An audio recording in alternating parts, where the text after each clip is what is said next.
Hey everybody, welcome back to the series where I am finding the exact wattage of the most popular LED headlights and auxiliary lights from Amazon.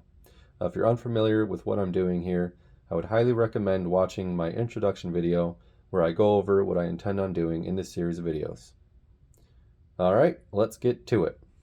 Today we are reviewing the Nilight LED light bar.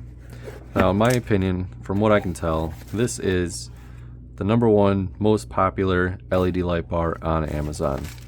It's got about 15,000 reviews, mostly 5-star, very few 1-star. Everybody seems to love these light bars here. The listing says that they are 18 watts, 6 3-watt LED chips here. This is the floodlight pattern.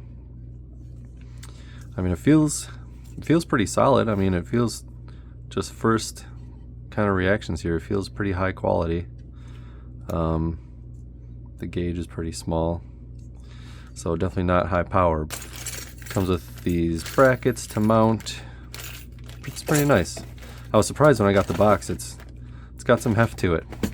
Definitely kind of hefty. So again, they're claiming 18 watts, so let's test it. Alright, the last thing left to do is turn it on.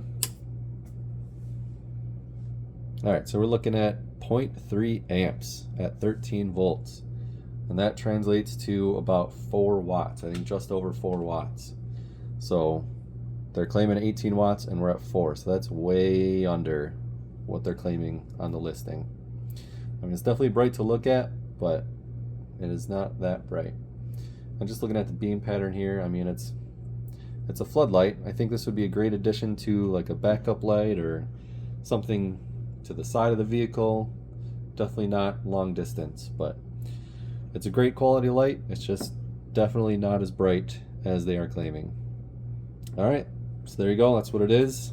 Thanks for watching.